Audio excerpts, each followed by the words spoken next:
Hello people, welcome to another video of Spanish Space with Jules. For today we're going to talk about the subjunctive in Spanish. Subjunctive is a verbal mood that we use to express hypothetical ideas, or when we're going to state a desire, or when we're going to express an opinion and give an advice. So that's the use of subjunctive. But maybe you can ask, what the heck is a verbal mood? Okay, to understand this, we have to remember the verb as the main part of a sentence. We need to understand it and to understand how it is expressed in a sentence. So that's what a mood means. It shows the way the verb is expressed in a sentence. That's it.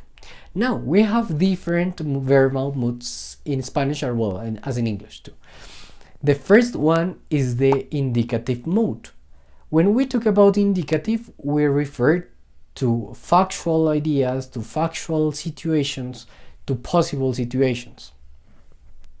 If we talk in imperative mood, we give orders. We are giving instructions to people. And now, as our concern, the subjunctive is when we are going to express hypothetical situations, as I said before. We could refer first expressing a wish. Espero que entiendan esta clase.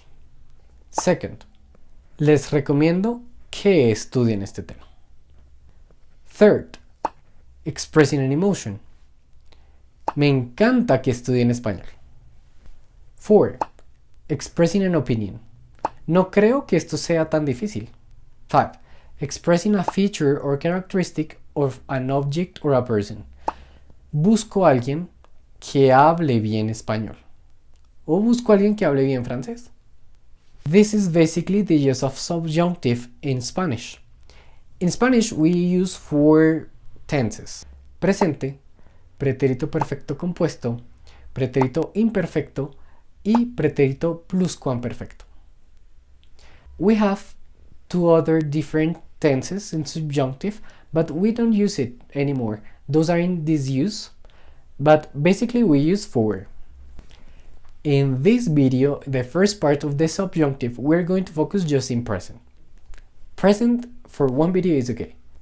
To do so, it's very similar, and we have to remember the conjugation of the present in indicative mode. El presente del indicativo. So do you remember the 3 different endings? Ar, and ir? And well, it's quite similar. The only thing that changes is the last vowel at the end of the word.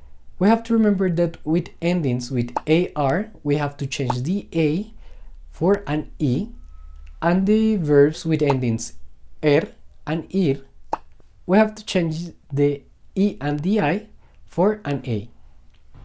Also, remember that when we are going to use subjunctive in Spanish, we have to use some different expressions. For example, hay posibilidades de que haga tal cosa. Es lógico que no entiendan. Me sorprende que quieran aprender.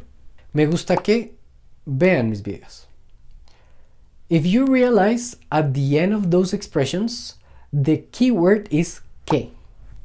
Well, it sounds more difficult than it really is, so now it's time to practice. Feel free to comment below. Give me your best examples using the subjunctive in Spanish, expressing wishes or giving advices. And well, below I'm going to attach some other expressions that you can use in the use of the subjunctive. Now, if you have more other questions, I'm going to be more than pleased to help you, make you understand this topic. And well, I hope you have understood. It has been a pleasure. Remember, my name is Jules, and see you in another video with Spanish Spells with Jules.